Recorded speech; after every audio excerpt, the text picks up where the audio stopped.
Boa noite, meus irmãos. Que alegria e privilégio é poder estar na casa do Senhor, amém?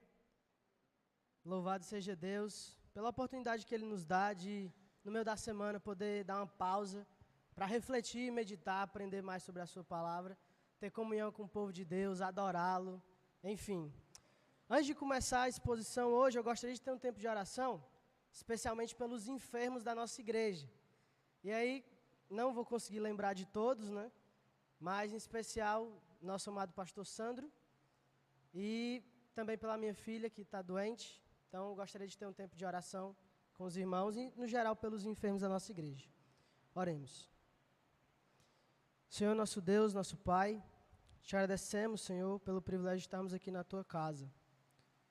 Queremos, Pai, que todo esse culto venha a ser direcionado a Ti. Em especial, queremos orar pelos irmãos que não puderam estar aqui. O Senhor sabe os motivos, Pai. Queremos orar pelos irmãos que estão enfrentando enfermidades, dores, dificuldades.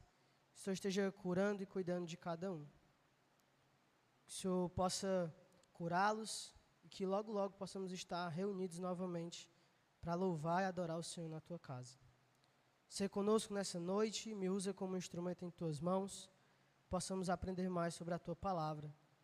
Muda os nossos corações, nos transforma para sermos mais parecidos com Jesus.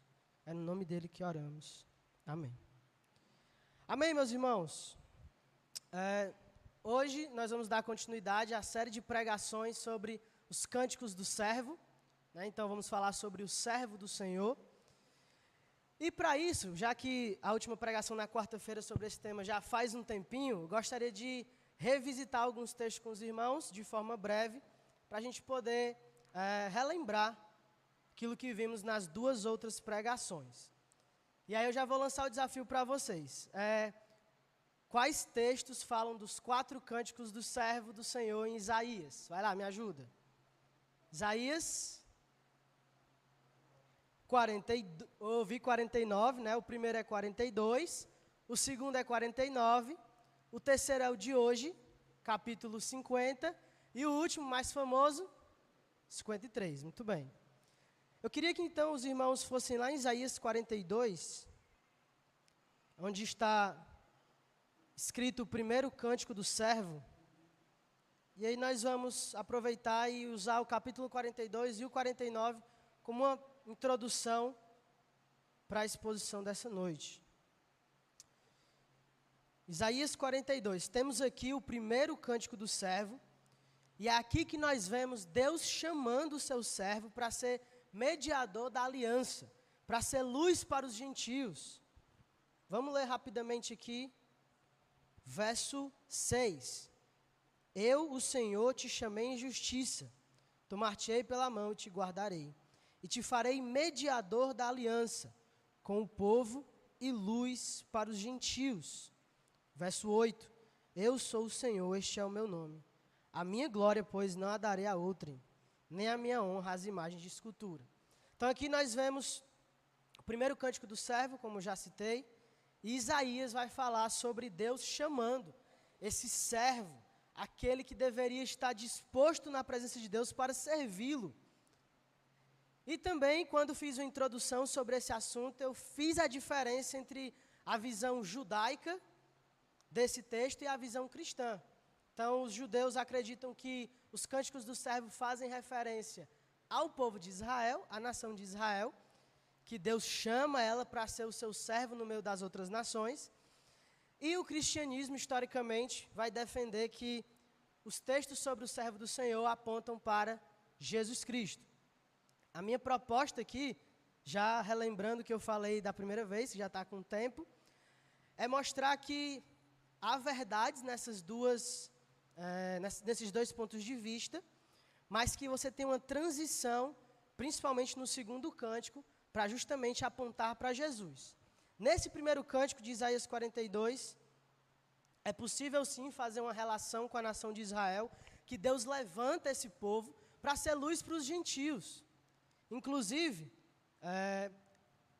Israel gozando suas bênçãos e desfrutando de prosperidade, isso deveria servir de testemunho para as demais nações deveriam olhar para a nação de Israel e glorificar o Deus de Israel. Só que a gente sabe que, infelizmente, não foi isso que aconteceu. Porque a nação de Israel sucumbe e não é suficiente.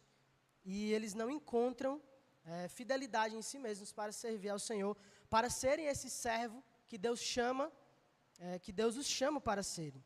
E aí nós chegamos em Isaías 49, segundo cântico do servo.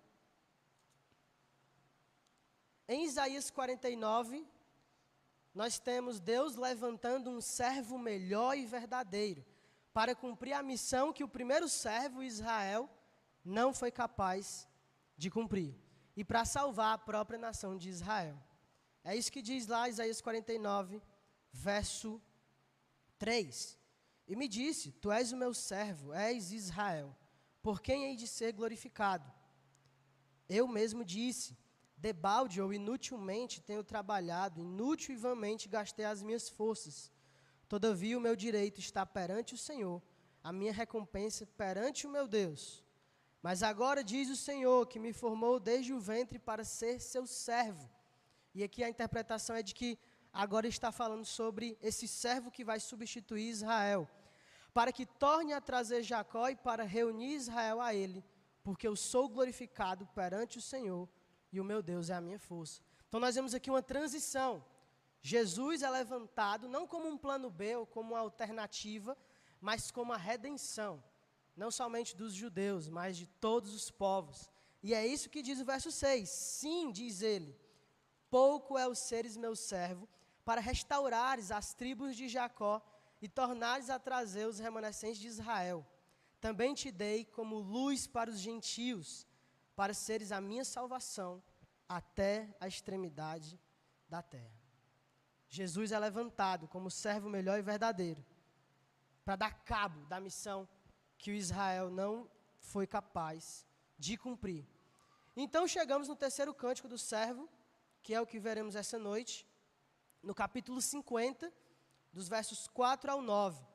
A minha proposta essa noite não é ser o máximo expositivo possível, mas só trazer algumas aplicações de versículos-chave, e depois temos um tempo de oração pensando sobre esse modelo de servo que Jesus nos dá. O terceiro cântico do servo, no capítulo 50, traz uma nova informação sobre o servo fiel e verdadeiro. Nós já sabemos que ele vem para redimir a nação de Israel, sabemos que ele vem para ser luz para os gentios, mas o capítulo 50 traz novas informações. É a primeira vez que se menciona que esse servo deveria sofrer. E aqui, meus irmãos, é o grande paradoxo que os judeus quebravam a cabeça para tentar entender. Muitos que até viram os milagres de Jesus e ficavam, olha, esse realmente deve ser o Messias. Mas depois o viram ultrajado, crucificado, morto, e pensavam, esse não pode ser o rei dos judeus. Esse não pode ser o Messias. Isaías, já no capítulo 50, mencionava, o servo deveria padecer. A dificuldade de muitos mestres da lei do Antigo Testamento de distinguir os dois movimentos de Cristo em sua primeira vinda, de humilhação, renúncia, e de sua segunda vinda, que será exaltação e glória. A dificuldade que eles tinham não deveria ser algo tão grave assim, principalmente porque Isaías já mencionava no capítulo 50 sobre o sofrimento do servo, e no 53 também, que é onde isso ganha mais destaque. Olha só comigo então o verso 4, em que o próprio servo vai falar sobre algumas características de si mesmo. O Senhor Deus me deu língua de eruditos, para que eu saiba dizer boa palavra ao cansado. Ele me desperta todas as manhãs. Desperta-me o ouvido, para que eu ouça como os eruditos. Duas características ficam marcantes sobre o servo do Senhor aqui no verso 4. A língua de eruditos e o ouvido, para ouvir como os eruditos. E a relação do verso 4 com o verso 5 ainda deixa isso mais claro. O Senhor Deus me abriu os ouvidos, e eu não fui rebelde. não me retraí. Então Isaías está fazendo uma relação aqui de que o servo do Senhor ouviria a voz do Senhor, e aqui o ouvir é no sentido de obediência, submissão, reverência. Isaías cita que o servo teria uma língua de eruditos, dada pelo próprio Deus, e que Deus despertaria os ouvidos do servo para que ele ouvisse a voz de Deus. E aqui é interessante porque, para os judeus que têm a interpretação de que aqui está falando sobre a nação de Israel, esse é um texto muito difícil. Porque se você parar para pensar comigo, as referências à nação de Israel no Antigo Testamento não falam sobre um Israel que tem uma língua de eruditos, não fala sobre uma nação de Israel que ouve a voz do Senhor e obedece. Para aqueles que acreditam que isso é referência à nação de Israel, esse texto é um grande problema. Pois a descrição feita aqui é completamente diferente do que o que a gente escuta e lê sobre Israel no Antigo Testamento. Nós ouvimos de Israel que eles eram uma nação rebelde, de dura cerviz, que usava sua boca para adorar outros deuses e que tinham seus ouvidos longe do Senhor. Lembre comigo de quantas vezes, por exemplo, no livro de Números, Moisés narra a rebeldia do povo. E o povo se queixa, pedindo comida. O povo se queixa, dizendo, Deus nos deixou aqui no deserto para morrer. O povo se queixa, reclamando, falando mal sobre o seu Deus. Então, claramente, Isaías no capítulo 50 não está falando sobre a nação de Israel. Sobre a boca que o texto menciona, o próprio Isaías, lá no capítulo 6, os irmãos devem lembrar, um texto bem famoso, diz que a sua própria nação tinha lábios impuros. Lembra? Então disse eu, ai de mim, estou perdido, porque sou homem de lábios impuros e habito no meio de um povo de impuros lábios. É isso que Israel fala sobre, é isso que Isaías fala sobre o seu próprio povo. Logo, meus irmãos, o próprio profeta atesta contra a nação de Israel, dizendo, Israel não pode ser o servo fiel e verdadeiro. Aquele cuja língua seria uma língua de eruditos, uma língua que as pessoas ouviriam falar, ouviriam o que essa língua falaria e atentariam para o que essa pessoa está falando. Não pode ser Israel. Claramente, esse texto é sobre Jesus, sobre o servo melhor e verdadeiro, o servo levantado por Deus para restituir, redimir Israel e os gentios. Sobre Jesus, a Escritura afirma, Mateus capítulo 6, quando ele ensinava, capítulo 7, quando ele ensinava, as pessoas se admiravam, pois ele falava como quem tem autoridade. Ele falava como quem tem autoridade. Esse sim é o servo que tem a língua de eruditos, que os povos olham, todos os povos olham para o ensinamento dele e dizem, olha, ele não ensina como os escribas, ele não ensina como os mestres da lei, ele ensina com autoridade. Esse é o Senhor Jesus. Nos versos seguintes, do mesmo capítulo 6 que eu acabei de citar, Deus diz para Isaías, então disse ele, vai, diz este povo, ouvi, ouvi, e não entendais, vede, vede, mas não percebais. Torna invisível o coração deste povo, endurece-lhe os ouvidos e fecha-lhe os olhos, para que não venha ele a ver com os olhos, ouvir com os ouvidos, entender com o coração e se converta e seja salvo. O próprio Deus está dizendo, a nação de Israel vira os ouvidos para longe de mim. A nação de Israel tapa os ouvidos, não querem ouvir a instrução do Senhor, se distanciam do próprio Deus, o Deus que os salvou, os resgatou do cativeiro, os fez nação. É uma nação rebelde. O Senhor Deus me abriu os ouvidos e eu não fui rebelde, não me retraí. Isso aqui é um retrato completamente oposto ao retrato que é visto sobre a nação de Israel. Enquanto esse povo perpetuava sua rebeldia contra o Senhor, o servo verdadeiro nunca foi rebelde as ordenanças do seu pai. Sobre ele, a Escritura afirma que ele foi obediente em tudo, ele foi obediente até a morte, e morte de cruz. Seus ouvidos estavam sempre atentos para ouvir a voz de Deus e obedecê-la. Quando os seus discípulos falam, mestre, está aqui a comida, come. Ele diz, uma comida eu tenho para comer. Fazer a vontade daquele que me enviou. Fazer a vontade do meu Pai. Seus ouvidos estavam sempre atentos. Ouvidos que clamam, quais são as tuas ordens, Senhor? O que o Senhor quer que eu faça? Por isso, o próprio Cristo diz aos discípulos, olha, tudo que eu ensino para vocês, eu recebi da parte do Pai. Esse sim tem língua de eruditos, esse sim tem o ouvido próximo do Senhor. Esse é o servo fiel e verdadeiro. O servo nos serve de exemplo em seu proceder. Devemos aprender com o nosso Senhor, meus irmãos, a usar a nossa língua e os nossos ouvidos para glorificar a Deus. Jesus abre um novo e vivo caminho, e agora nós temos acesso ao Pai, e por meio desse servo, por meio de Jesus Cristo, nós agora também podemos ouvir a voz de Deus e obedecê-la.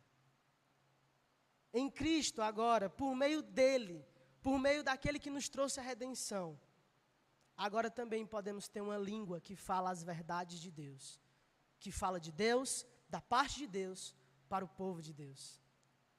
Sim, esse servo cumpriu sua missão. Ele é a luz para os gentios. Nele os gentios esperarão, como está escrito na Escritura. Ele é a nossa esperança. Jesus Cristo. E aqui, nós vemos uma continuidade no que Isaías trata, e ele vai começar a falar sobre o sofrimento do servo. Começa no verso 6.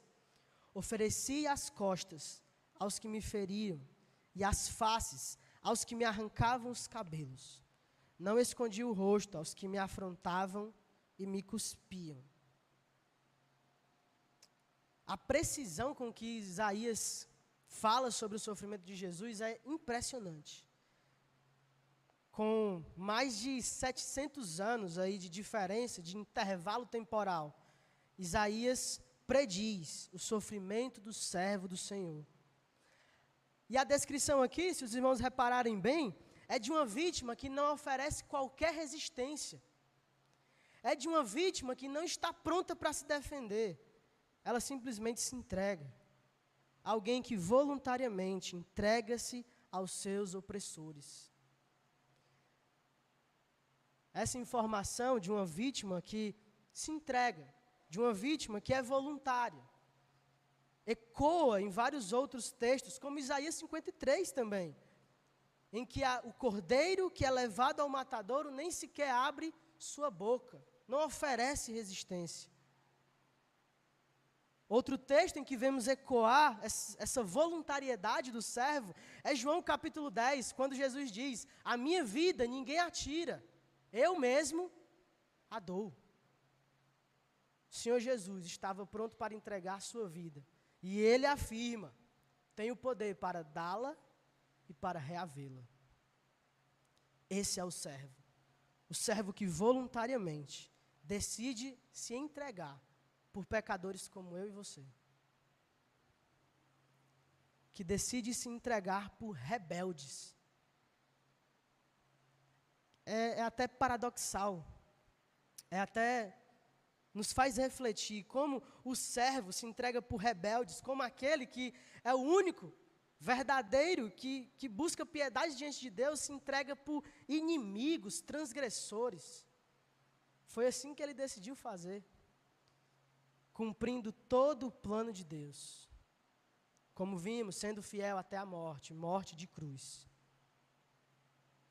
O verso 7 parece nos trazer aqui uma justificativa, uma explicação, como esse servo pensava para ser tão obediente, para ser tão fiel assim.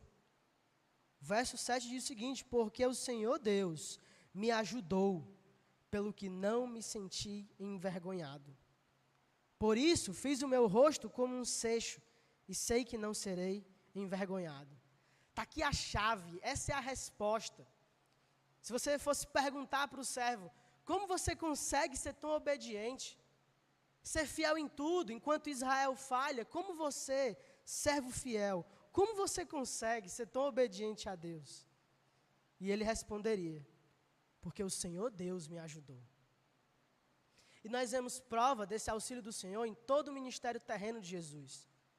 A Bíblia fala que o Espírito Santo estava sobre ele, que o Pai atestava o ministério do Filho, que o Filho com poder, sinais e maravilhas mostrava que vinha da parte de Deus, que era auxiliado pelo próprio Deus. Você lembra quando Jesus, em vários momentos, se retirava para orar? Esse se retirar para orar deve nos ensinar muito. A ideia de submissão, obediência, dependência. É verdade, são verdades que a gente tem que manter juntas. Jesus é Deus, e sim, Ele é dependente do Pai. Ele orava, clamava. Não vamos abrir mão de nenhuma dessas verdades. O Filho se submete em reverência e obediência ao Pai. E diz, porque o Senhor Deus me ajudou. Esse é o segredo do servo, essa é a chave, é a resposta. Essa intimidade, essa comunhão com o próprio Deus. Comunhão essa que a nação de Israel havia jogado fora. Comunhão essa que eu e você estávamos distantes. Mas o servo, tendo comunhão com Deus, agora nos possibilita termos comunhão com esse mesmo Deus. Mesmo diante do ultraje sofrido, Jesus não se sentiu envergonhado, pois ele sabia do plano maior, ele tinha em mente todo o plano de Deus. Jesus sabia que a cruz estava proposta para ele, e que depois da cruz havia um trono preparado para a sua glória. Jesus sabia em quem estava confiando. Ele não estava dando passos incertos, no escuro. Não, Deus está me ajudando, diz o servo. Eles sabem em quem confiar. Isso deve nos ensinar muito, meus irmãos. Porque se o servo fiel, nosso Senhor, sofreu nas mãos de inimigos de Deus, por que nós pensamos que seria diferente conosco? Se o servo, obediente e fiel, sofre na mão de transgressores, sofre na mão de inimigos do reino, por que nós pensamos que estaríamos livres disso? Ele mesmo, quando esteve aqui na terra, alertou que aqueles que querem viver piedosamente padecerão perseguições. Enquanto estivermos em nossa jornada aqui nesse mundo, estamos suscetíveis a isso. Enquanto estivermos trilhando esse caminho, dificuldades vão fazer parte dele. O que nos conforta, então, o que nos consola, não é saber que estamos livres das dificuldades, mas é saber que Deus nos ajuda diante das dificuldades. É saber que o Deus que estava presente com o servo do Senhor, também está presente conosco, é o nosso ajudador. E louvado seja o próprio Senhor Jesus Cristo, porque nós podemos dar um brado de vitória, como o servo do Senhor deu, dizendo, o Senhor Deus me ajudou. Mesmo diante das dificuldades, dos problemas, nós sabemos, temos visão do plano maior. Sabemos que temos diante de nós, à frente, novos céus e nova terra, onde habita justiça. Essa é a nossa expectativa. Não é que esse mundo melhore, não é que as coisas comecem a dar certo para a gente, que as pessoas parem de perseguir os cristãos, não. A nossa expectativa é de que o reino desça, de que o rei domine sobre a terra. A nossa expectativa é de que um dia estaremos reinando com Cristo. E Ele vai mudar tudo isso. O mundo não vai melhorar por conta própria. Mas o rei vai estabelecer o seu reino com justiça. Aquele que é servo também é rei. E ele um dia mostrará isso para todos. Outro ponto que é importante lembrarmos é que, sendo Jesus o servo, e sofre, mesmo diante da presença de Deus, isso também pode acontecer conosco. Agora, meus irmãos, por mais que essas dificuldades nos assolem, nós sabemos que porque um sofreu o juízo no nosso lugar, estamos livres da condenação eterna. Porque o servo foi fiel, obediente até a morte, porque ele se entrega sem reservas. Hoje temos a expectativa de uma vida eterna na presença do nosso Deus. E como diria o salmista, na presença de Deus, a plenitude de alegria, e na tua destra, delícias perpetuamente. Essa é a expectativa do cristão, esse é o ânimo e o desejo do coração de cada um de nós. Porque o servo venceu, também venceremos. Verso 8 diz: perto está o que me justifica. Quem contenderá comigo? Apresentemo-nos juntamente. Quem é o meu adversário? Chegue-se para mim. É interessante perceber aqui que a resposta a essas perguntas, vou repetir, quem contenderá comigo e quem é o meu adversário? A resposta a essas perguntas, você pode até pensar que é ninguém, mas não parece ser essa a resposta, até porque o servo tinha muitos inimigos. Ele tinha pessoas que contenderiam com ele, que seriam seu adversário. A resposta não parece ser ninguém. A resposta parece ser não importa. Não importa quem é o meu adversário, não importa quem vai contender comigo, se o Senhor é o meu ajudador, se o Senhor é o meu auxílio, sairei vitorioso. O Deus que julga a causa do servo está perto, como ele diz no verso 8, perto está o que me justifica. Esse Deus que julga a causa do seu servo está perto. Agora pare e pensa comigo, se essa informação de que o Deus que julga a causa do servo está perto do servo, se essa informação fosse dita a Israel, o servo falho, ou até mesmo a nós, antes de conhecermos a Cristo, essa frase não deveria gerar alegria e triunfo, essa frase deveria gerar medo, pavor. Imagine Deus dizendo para Israel: eu estou perto de vocês, estou vendo o que vocês estão fazendo. Isso deveria gerar pavor. E por que para o servo do Senhor isso traz alegria? Porque o servo fiel e verdadeiro é irrepreensível. O Senhor está perto dele, vendo o seu agir. E ele diz: perto está o que me justifica. Na fidelidade do servo, agora temos paz com essa verdade. E podemos dizer, não mais amedrontados de que o Senhor está perto, julgando, mas felizes e satisfeitos dizendo: perto está o Senhor que nos justifica. Porque um dia ele esteve perto do servo e o justificou. No verso 9, aparece outra pergunta: eis que o Senhor Deus me ajuda, quem há que me condene?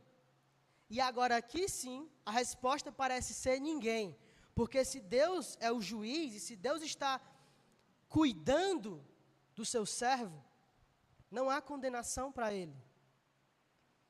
Isso se cumpre cabalmente em vários textos do Novo Testamento, em que é dito que não se achou engano em Jesus, não se achou dolo nele, não se achou pecado em Cristo. Ninguém o poderia condenar. E por fim, um brado de vitória sobre seus inimigos: eis que todos eles, como um vestido, serão consumidos. A traça os comerá.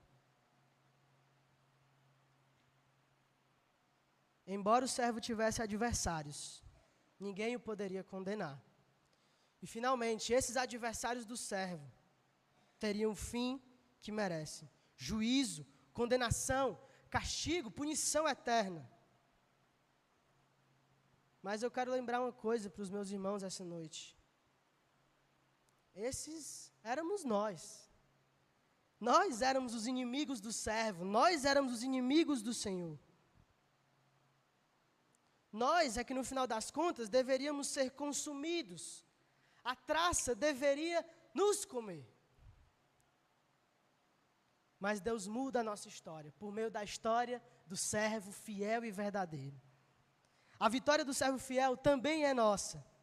Deus também é o nosso ajudador. Deus também é um Deus próximo, é um Deus que está perto. O servo foi fiel, enquanto Israel não conseguiu ser, enquanto nós não conseguimos ser. E nós, antes inimigos, agora somos chamados de amigos de Deus.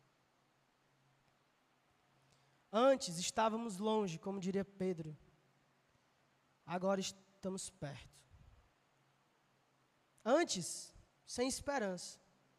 Agora aguardando a rica esperança, por meio do nosso Senhor e Salvador, o servo fiel e verdadeiro do Senhor. Amém? Eu gostaria de ter um tempo em que a gente dividisse para orar, e já vou chamar o pastor Clesiano. E eu queria que, enquanto nós estivéssemos orando, essa oração em dupla, você pudesse agradecer e compartilhar com o seu irmão a obra que o servo fez na sua vida. Pudesse, claro que não dá para falar de tudo, mas uma parte da obra que o servo fez em sua vida.